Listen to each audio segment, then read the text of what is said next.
If I can just start by introducing the new panel. This session is really going to focus on why it matters where we invest, why it matters where sustainable funds specifically invest. So if you are using the name sustainable, the word sustainable, as a kind of overarching label, what does that mean? So I'm going to ask each of the speakers, I'm going to start with Mike, to introduce yourselves, your role, what your day job is, basically. So the subtext under this session is going to discuss why favouring companies is a good thing. How does that work for clients, for the markets? Any angles that you want to pick up on that are relevant to your roles, because you all work for quite different companies. So we will have different perspectives, and different is good. So Mike, can I start by asking you to introduce yourself? Thank you, Julia. Mike Appleby. I work for Liontrust as part of the sustainable investment team that run the Liontrust Sustainable Future Funds. These funds are active funds that avoid quite sizable parts of the market that we view as controversial, are trying to get exposure to these positive trends and are agitating for rapid change in our engagement. Thank you. Nick. Nick Scullion, partner and portfolio manager at Foresight Group. The part of the business I run is the public markets securities team. We have 4 strategies covering sustainable equities, sustainable infrastructure, and sustainability and impact really underpins all of the hypotheses within our strategies. And I'm Therese Niklasson. I'm head of sustainable investing at Newton Investment Management, which is part of BNY Investment Management. My day-to-day job is really about supporting the investment teams on integration, but increasingly focusing on our sustainability franchise, as well as some of our thematic funds, which increasingly have a significant sustainability slant. Thank you. Georgina. I'm Georgina Laird. I'm a senior associate in the responsible investment team at Aegon Asset Management, or some of you may be familiar with King's Capital, which we were previous to our rebrand in 2020.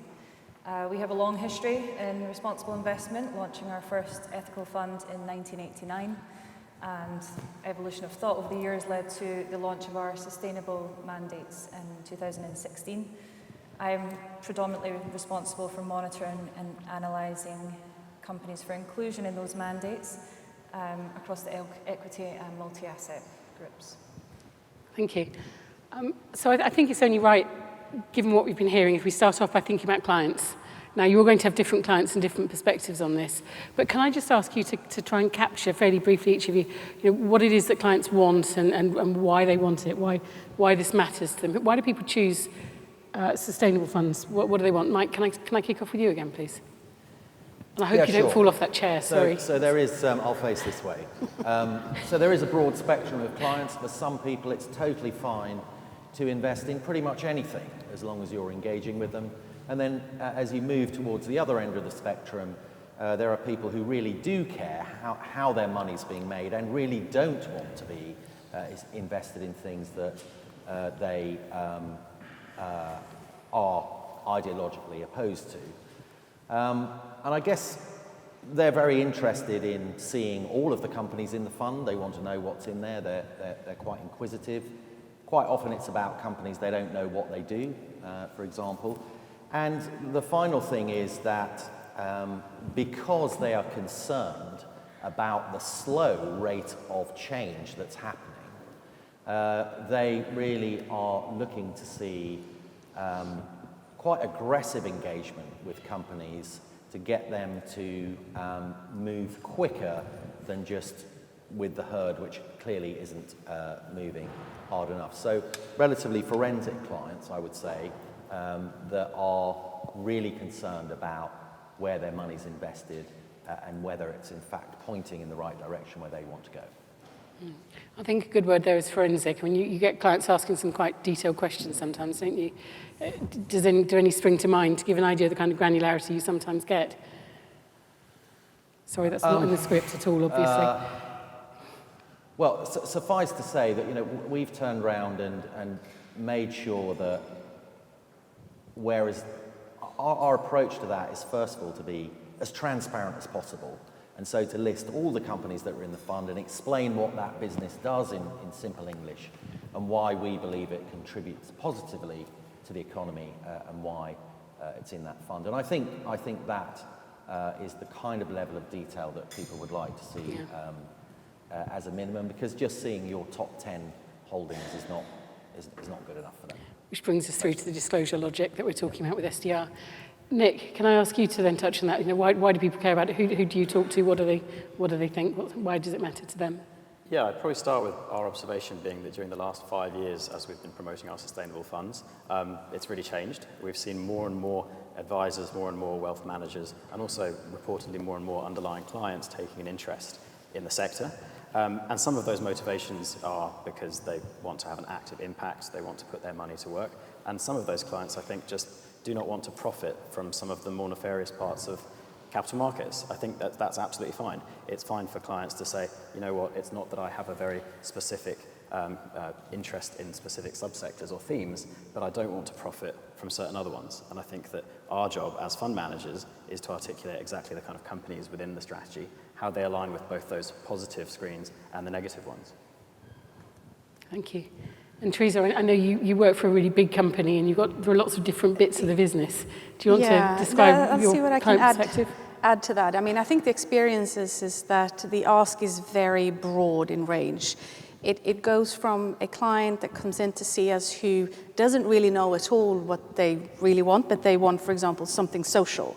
And that obviously opens up a whole range of opportunities of what that could be, to the other end of the spectrum where the client that is very specific, right? And often perhaps comes in with a very long list of names and issues that they want us to sort of refrain from investing. And we try and sort of support all of those types of needs and asks. There is also, I think, a growing focus on the commitments that the organizations themselves have sort of aligned with. So net zero being one of those commitments, of course. So it almost doesn't matter what your topic is within sustainability. Net zero becomes almost like an expected baseline to also address.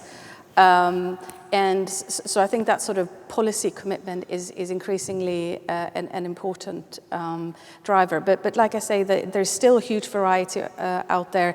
I think there has been a real upskilling, in general terms, ESG teams being set up and grown in the market, which, is great, but can also mean that they come with a very sort of very prescriptive idea of what the fund can do, and that can be a bit challenging.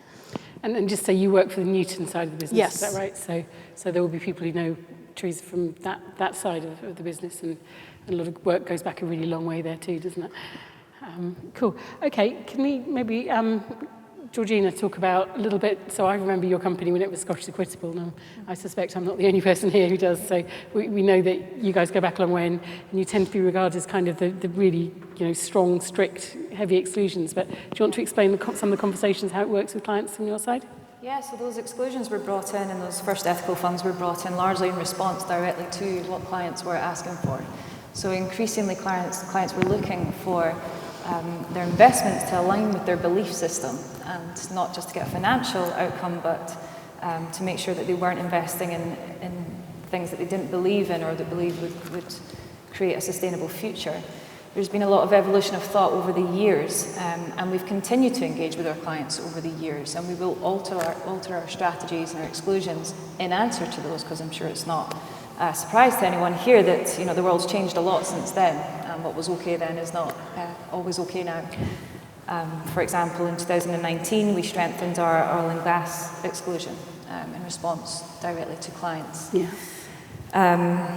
We launched our sustainable funds in 2016, largely because, again, clients weren't just looking to exclude negative sectors, they were really trying to seek positive outcomes. So our sustainable fund range launched with our Global Sustainable Equity Fund in 2016. We now have a number of products following the same framework. They do have broad exclusions, but they're also looking for positive outcomes, so seeking out companies that are answering a lot of the sustainability challenges that we're facing today. So not just sustainable growth, but also delivering positive impact over the long term. Yeah, and you've got those in different product areas because of the strict criteria, I'm guessing, on the ethical side. But you've got the range of options there, which is good, picking up on different client needs.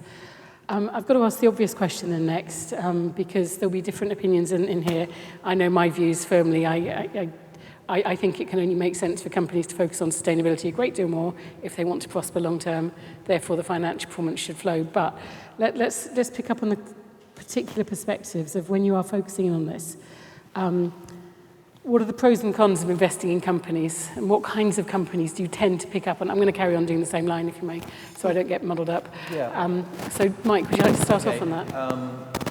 So what I think is interesting is that by avoiding controversial areas with very high externalities, and by getting invested in companies who are providing products and services that we need more and therefore are likely to grow, and also engaging with those companies to make them essentially more competitive in terms of sustainability versus their peers, that is all entirely consistent with good quality companies that are going to experience long-term growth and are potentially a really good investment. So I think that at times, certainly when we started in 2001, I can tell you it wasn't fashionable to be talking about sustainable investment. And a lot of people believed that it really wouldn't work because it would have a very negative impact and we couldn't possibly outperform. But using a bit of common sense, those things that I've talked about can help drive you towards a really interesting parts of the market that are potentially going to give you really good investment returns as well. So looking for growth, yeah. Nick, do you have comments you'd like to add on that, the kinds of companies, what it means financial performance-wise? Obviously, the last year hasn't been really kind to anybody, but did you want to focus on that a little? Yeah, absolutely. So I think maybe to start by saying that the entire structure of society, communities, but also capital markets are changing. So when you're thinking about the lifeblood of companies being capital, one of the main pros of investment, I think, in a sustainable manner is that you're getting much more access to capital and better terms for some of that capital if you have a sustainable company and sustainable offering. I think access to capital, and also when you think about business operations, pricing power matters increasingly to consumers. So in an environment like this, if you have a sustainable offering, the ability to control pricing power is important. So I think from a pros perspective, definitely access to capital and how you consider pricing. Teresa? Yeah, I was going to come at it from a slightly different perspective and sort of it links with your previous question a little bit in that the geopolitical situation that we find ourselves in, I think, is also turned this a little bit on its head in terms of focus, moving away from just the solution providers to how can we get exposure to, for example, oil and gas, but in a responsible way, in a, not a sustainability kind of way, but in a improvers type of way. So at Newton, for example, we have 3 buckets that we think fits within a sustainability philosophy. And it does go from that range of the improvers, the companies that do need to transition their externalities, all the way through those that are best in class to solution providers. And I think it's really important that we have that focus on those improvers. But the challenge that comes, of course, to play in that area is that often that involves emerging markets, for example, and how much patience can we ask from our clients to have with us to turn or influence these companies to do better. It is not a one-year type of exercise, but often we feel obliged to put sort of a short time frame to showcase and sort of keep that trust and sort of have patience, with our clients. And that is a real challenge. The other thing, which is a challenge, is that the E, S, and G obviously all sit together. So when we look at improvements, the G comes into force. But the question is, should G really be sort of that measure of a good company, or should it really just be there to sort of like understand the risk profile of the business so that we don't sort of leave emerging markets behind because we can't invest in these companies because they look different or are just not having the same sort of structures. So those are sort of common challenges that come up. Yeah, I think we'll talk about EM a little bit. Well, I'm sure it'll come up several times during the day, but it is difficult. But can I just check, levels of transparency around those kinds of strategy, obviously in EO, in oil and gas. What information do you put out? Is there stuff that people can go to see that's what you're doing? Or is that work in progress? Or Well, it's a bit of both. We have an internal framework for how to think about improvers and transition type of stocks. And it used to be mostly about the fossil fuel sector, but we're sort of broadening that thinking to actually include a lot of industries that needs to improve and change and shift, right? And we do have a framework for how we classify those and what is expected for each stage of that sort of development. And our task, and this is what becomes quite tricky, the assessment and each case is different from the other. So how do we pull this all together in a way that is that can be understood, right, from different kinds of clients? You're not talking individual retail investors a lot of the time there, are you? That are your end clients that are receiving that information, or yeah. Or yeah. No, Okay. no, So exactly. mixture. And I think it's going to be one of the hardest things that we need to translate to the average person on the street or retail investors. How can it make sense to put money behind a dirtier company than not just put it into the solution providers, right? And that's a challenge that I think we need to take on now. Okay. Thank you. Georgina, can we come back to performance and then maybe let you run that a little bit into the kind of what's in, what's out story, which we started on with Therese there, and then I'll come back to Mike and Nick for that. So performance first, pros and cons of sustainable strategies. Yeah, the pros are simple, really. We think that incorporating a sustainable mindset into the way that we invest will generate better ideas and more alpha opportunities. Am I buzzing a bit there? More alpha opportunities that could otherwise essentially be missed. Is this okay? Is that mic picking up okay? Here it's at the back, okay. Please carry on. So we're facing a lot of sustainability challenges, many of them long term, but with those challenges comes lots of opportunities to invest in the solutions as well, which can be a really exciting place to operate. We've already seen disruption across many sectors, so automobiles, energy, and we think there's lots of other sectors fit for disruption, which is the part of the market that we really want to be in. And we think that will provide long-term performance for our clients as well as giving real-world impact. The drawbacks of this is it's very intensive and it's very bottom-up and qualitative. And whilst we get more and more data as the years go on, and we've always asked for more data, we actually don't believe that data can tell the full story. Mm-hmm. So we can use ESG ratings, we can use all the analysis that's available to us, but essentially we think we have to have that qualitative overlay to really understand what the company's doing. And often this type of investing leads us to companies that are naturally perhaps smaller, perhaps younger. They don't have the 200-page shiny ESG report that you see from the ESG leaders. So know the company, yeah. Yeah, and we have a really effective feedback loop often with companies. So we will let them know, what parts of their disclosures that we use in our research, maybe what parts that, we haven't used, focusing on the material ESG factors mainly. And it's really something that we get a lot of positive feedback from, because often us as asset managers, we're doing a lot of research every day. We're assigning our own ratings to companies, but we're never actually telling the company, we didn't invest in you because of this, or we did invest in you because of this. And even... Can you give examples of that? So areas that are in, areas that are out. Can you embellish that a little? Yeah, so we have a three-dimensional approach to our investing. So we're looking at the product. So what are they making? What services are they providing? What impact's that having on environment and society? We're looking at the house. So, how do they operate? What's their environmental management system like? How do they treat their staff? How are they governed? But third, and a point of differentiation, I think, for us is we're looking at improvement over time. So we're tracking, we're setting KPIs upon investing. We're tracking those at least annually. And where companies aren't quite keeping up, we will engage with them, on that. Yep. Sometimes we engage before investing as well. Okay. Because smaller companies, you just don't have the disclosures to go on. Coming on to my next question here, but yes, no, thank you. And it's integral to so many of these funds. It's absolutely right. Yeah, thank you. Mike, would you like to give us a flavour of company types, maybe sectors, or probably, in words that, people can talk to their clients about what's in, what's out? Excluded sectors? It's been quite interesting as the response to the what's been going on in Ukraine, there are some conversations within our industry where suddenly everyone's like maybe we should get into defence.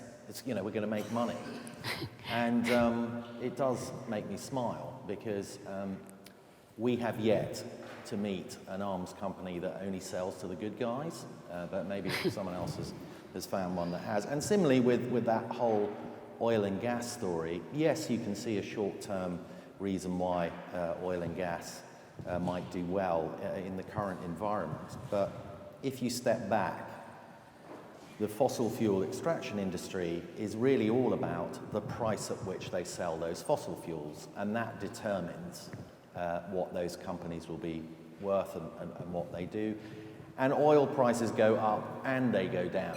And over the longer period, we have had times when it's hurt not owning oil and gas companies, and there are other times when it's been a massive benefit not owning oil and gas companies. And I think what's going on at this particular juncture is that everyone has become incredibly myopic and is wondering about what's going to happen next week, as opposed to thinking a little bit longer over a 3 to 5 year period. So just some observations about some of the chat. And there's no right answer.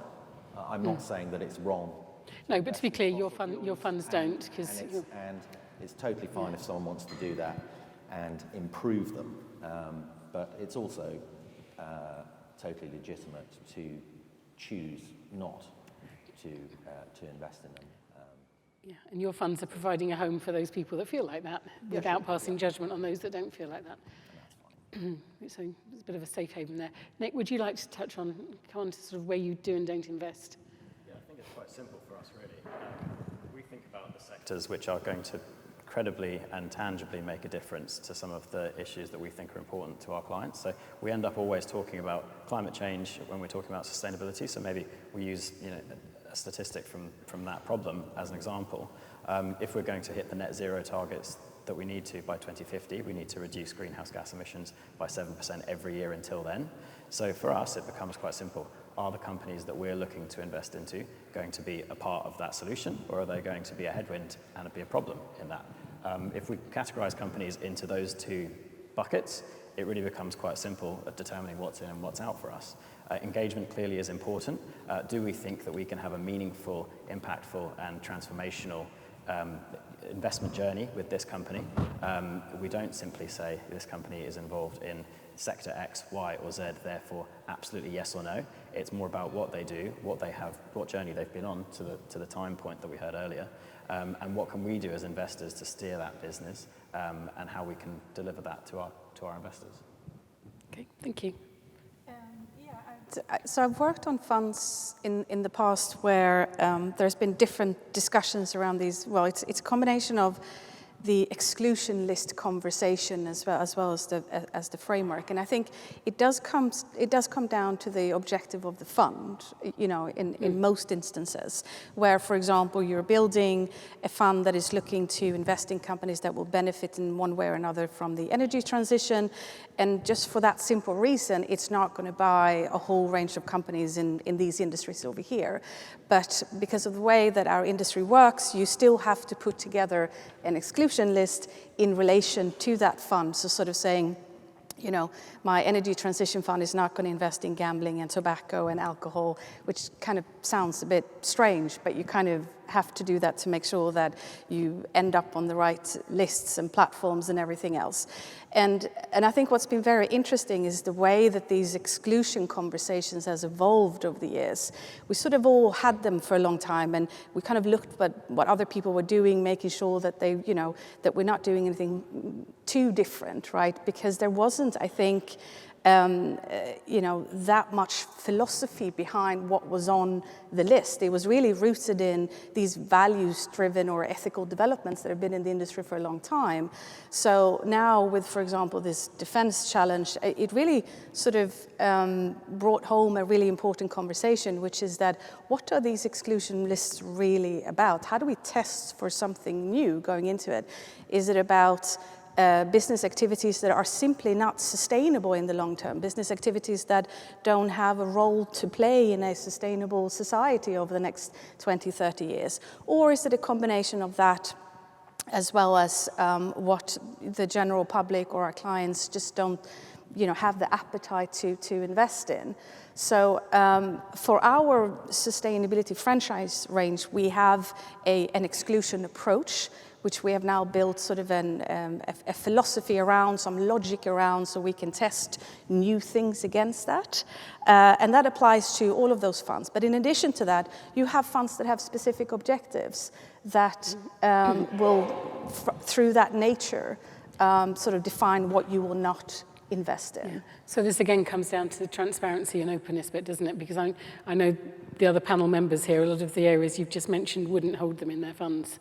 But if you're looking at a particular type of client and you've said, we invest here and that's absolutely fine with them, that's your middle ground, isn't it? That's the people who don't want to be off to the side here. Or I think it's about having a clarity views of what your framework is. And I think as a manager, that becomes really important, not just to make sure that your stakeholders understand the way you think about sustainability, because we'll all be slightly different in that regard. What falls into your philosophy and how do you implement that? And from that, we sort of build products, right? Yeah. I think that's really important. And it's equally important for the investment teams to understand that framework, and it becomes also a protection for them around greenwashing and other challenges, that they understand why we have these three buckets, what's been driving them, what falls into them, what doesn't fall into them, and how do we then build products around it.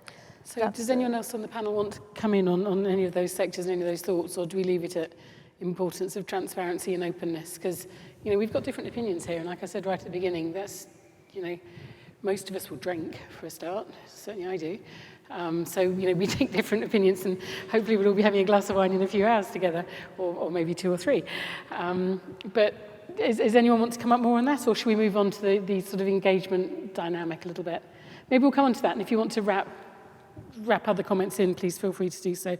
Let's start. So there's a line. If you set out a fund where you say we're going to invest in companies that we feel are sustainable, that can continue, and a good chunk of those are going to be providing solutions that enable us to get to that transition, to that sustainable future. Sometimes companies are imperfect. Things aren't always 100% tied down, right? So let's we are doing a session later on purely on engagement, but in the context of a sustainable fund where you're setting your bar pretty high, what kind of things are you engaging on, and at what stage maybe might you throw the towel in and say game over, guys? Mike, would you like to? Yeah, so we have 2 broad things that go on in engagement. One of them are long-term priorities. We have about half a dozen which we tend to stick with, for years. So this would include the 1.5 degree challenge, which is all to do with the energy transition. And it's not just asking a company to sign up to an initiative. It's also asking them to, explain how their strategy is going to work and how they're actually going to get to be part of a successful business in an ultra-low economy. And there are others to do with labour and more social-related disclosure from the workplace disclosure. And then the other bit is reactive. So we're pretty active in voting. I would say about 2/3 of the time we'll vote against something with a company that we own. So we're certainly not just voting in line with management. High, right? That's high. It would range from that. There is some normal stuff like independence of the board, them paying themselves too much money, having an auditor that's lived there forever, etc. The kind of usual things that you do, but also particularly trying to look at that business and what's particularly important for that business, and trying to spend most of the time talking about that rather than the plethora of things that you could talk about related around the business. Probably not a great answer, but no, it gets us there. We'll get there. It's absolutely, that's great. So yes, focus in on a few bits, the stuff where it's kind of key and where you pick up on particular things for particular companies that's relevant to them, and use your vote. So just because it's a sustainable fund doesn't mean they're not interested. Sorry, not disinterested in voting. Sorry? Be quite demanding. Yes. So we are trying to encourage a much more rapid pace of change than perhaps a more conventional fund, which is, you know, easy 1% a year type progression. We want to see more of what you were talking about. Yes, and I would personally argue we ought to be going rather faster than that, because the sustainable funds have got to be leading the pack, not doing what the UK government has signed us up to. But that's a conversation that I suspect will be had in a year or so. Nick, can I ask you to touch on the engagement dynamic when you talk with companies, you know, bearing in mind that you're holding companies that you've already decided are sustainable? Yeah. Yes, so we really try and engage and limit our engagement to areas where we feel that we really are subject matter experts and we can make a material difference and steer a business in a beneficial way for other shareholders as well. So if you think about the kind of companies that we own in some of our sustainability-focused funds, it's real asset owners, it's woodland owners, it's renewable energy generation project owners and operators and companies in that value chain. Foresight Group, as well as having a public market division, also is a very large asset manager focused on private market asset ownership. We own lots of the types of assets that the companies we invest into in public markets own. Now that means that we have variety and deep expertise in the best practice in managing these assets. So for example, a key topic for us around engagement this year is biodiversity at renewable energy facilities. It's quite specific, but it's something that we feel we can really make a difference with when we're talking to our companies, and our time's really best spent engaging with the full spectrum of companies we invest into on issues that we can make a difference on. And that comes down to playing to your strengths, doesn't it? Because that's the strength of your business. Exactly, that's somewhere that we can add something, can make a difference. And if we were to turn up at Shell's door and say, excuse me, I don't think you should be pursuing this corporate strategy, it's not going to go the way we want to. No, so those asset managers that invest in, and I think that's a really important point, get fund managers playing to their strengths rather than trying to get everyone to be exactly the same, because that makes no sense. Therese, would you like to comment on the engagement, where it tips into engagement? I mean, you've set your stall out slightly differently, so please carry on. So we've set up a forum that brings together the responsible investment team and the sustainability fund managers to sort of address not just what's in the funds, but then also what do we engage on. And the important things that the portfolio managers are focusing on is typically the indicators that they're chasing or that they need, right? So engagements tends to focus on those kinds of issues. So it could be an environmental fund that really likes the carbon avoided metric, but not all companies produce that or disclose that. So that would be a typical thing that they would focus on. We're trying to be efficient around and I will use stewardship because that's still very much part of our language, well, we're in the but industry engagements. I personally feel that we have spread ourselves very thinly as an industry for a long time, trying to engage in so many things and be part of so many matters. I don't think yet we are as effective as we could be with respect to the investment teams who actually needs to act as the stewards and be on the front line, right? And we're going through that change at the moment. So I think the difference should be that your stewardship team should really focus on the collective efforts, the advocate pieces that isn't necessarily a good use of a PM's time to do. And then the portfolio managers should really be looking after their investments and engaging around the indicators that they need, the governance that needs to improve, etc. And they are best placed to do that kind of work. So there's a new kind of collaboration that's growing, at least within Newton, that is more effective than I think the old model of just give it to the stewardship team or the responsible investment team and they'll do the engagements or do the work for us. But that model varies between companies, right? That's not what happens in Liontrust, and it's not what happens in a lot of companies. So a lot of them, you've got integrated, fund managers who know as much about sustainability as any sustainable analyst does, because that's who they are. But and again, these differences are fascinating, and the fact that you're bringing it all together, I think, is a really, really positive, really good story. Would you like to then, Georgina, talk about? I think on the engagement bit, maybe you'd like to pick up on the differences that you might have between your ethical funds and your sustainable funds, possibly, if that makes sense. Because maybe you engage on slightly different things, or is it all the same? I mean, we're engaging with companies across both mandates to encourage that positive improvement, but it's really a key part of our process in our sustainability mandates. We engage with companies prior to investing if we need more detail, if we don't have that disclosure from the company or from third-party ratings or elsewhere. We engage throughout holding the company to continue to encourage positive change. And then we have the kind of broader engagements that Mike alluded to that we run sort of year on year. So our last one was looking at diversity as a whole. But you've got to be. I was going to ask for examples. Do you want to give a couple? Yeah, you've got to be realistic about your influence at the company. So we used to hold Tesla in our sustainable fund, and the team were really excited about investing in Tesla from a sustainability, from a product perspective, but we knew that there would always be questions because of the governance. And so we set KPIs, we measured them year on year, but I'm sure you can imagine we had limited influence with those running the company. And we actually, we update our analysis every year, and we found they were kind of going backwards in terms of governance, and we did have to divest eventually. Good luck, Twitter. What can I say? Couldn't justify any improvement from a governance perspective, so we had to follow the process.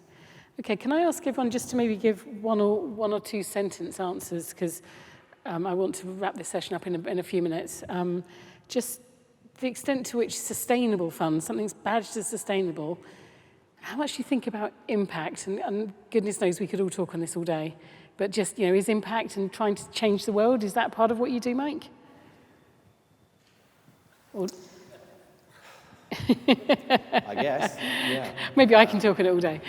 We're sort of stepping over the blurred line between themes and impact, where I see actually not a very marked line, because one will eventually lead to the other. But I think you are wanting to invest in businesses and services that by them providing more, we move in the right in the right direction, and I think that is important. And I think it's important to realise that spectrum, that for some people it's fine to invest in anything as long as you're improving them, but for lots of people that's not okay, and that more focused approach where you're really focusing on those businesses which are going to get us to where we want to get to, and you're encouraging them to get us there faster. That is a very meaningful and valid part of the market, and there's some very good reasons to believe why. There's a very good investment reason for doing that as well. Thank you. And we are talking on impact specifically later, but the point I'm hoping to tease out here is it's not irrelevant for these funds. We're investing in companies for those people who care about stuff and want to see those companies grow. Thank you, Nick. Yes, for us just it's quite really simple. briefly. Yeah. For us it's quite simple. We have an objective to invest into companies that deliver some material impact in either social and economic change or in environmental preservation. So if we can't point to a company within our portfolio and say that it does one of those things and it's having a material impact against one of those two things, we don't really see it as appropriate for our strategies. Cool. Therese? And yeah, for us, because we have a range of different strategies, I would say that it goes from, all of it, I think, needs to link to this idea of change, to this idea that you are contributing to change in some way, and whether that's through a fund that is allocating behind those companies that are just leaders in their industry, and by that you can assume that they're having a contribution in raising the standards, etc., to the other end where you're looking for some sort of measurable outcome and that sort of purer sense of impact. Which is what we'll pick up on that later. But so different approaches, different focus, different strategies, but I think it's all linked to the idea of change. I don't think there's anybody who wants to put together a sustainability proposition that is not rooted in the need for change, or That's probably, exactly. That's what motivates people, isn't it, in this area? If you're looking for a sustainable fund, and we'll have differences in opinions as to where it comes from. Nick, I think you want to come in. There's a difference between companies that they themselves are making an impact and having an impact with every pound that you invest as a fund manager. So I would sit quite cautiously on does every pound we invest make a material real-world impact? That's more difficult to prove. But do we invest in companies that we believe make an impact? I'd say we do. Yeah, but we know from people ignoring stuff like environmental issues historically, that's partly how the share values have become so enhanced of companies that are doing harm, if you like. Georgina, can I ask you to come in on the impact point a little bit? Just, is it relevant to these funds? I'm hoping it is, but even though you don't use the label impact. But do you want to touch on that a little? Yeah, unless you're investing in pure play impact funds, then it can be difficult to measure your exact outcome. but we do see companies improving as we engage with them. We see their ratings start to improve. You can say that you had a bit of influence there. You can't say that you caused it in isolation. I guess no company is perfect. So as Sasha alluded to earlier, you'll have a company with a fantastic product, but they'll have an awful gender pay gap or something. So really doing that due diligence on all the stocks that you hold and making sure that clients understand that. Because just as an ESG rating doesn't tell us everything about a company, nor will a label tell us everything about a fund. So we really need to make sure that we close that knowledge gap and bring the clients with us when we're using all this new jargon that's coming to the front. Yeah, way too much for it. I haven't seen any red flags yet, any red signs go up for the jargon. But can I just ask if there are any quick questions, because we're going to wrap for lunch in about 1 or 2 minutes. But if there's any urgent questions, please do stick your hand up now and we'll get a mic to you. No, okay. Everyone's hungry. Can I ask you, what have I forgotten? Sorry, Sue. Oh, of course we've got a second session. I'm going mad. You're absolutely right. Sorry. This is why you can't do these things on your own, right? So with that, can I ask you to thank the current panel? Thank you.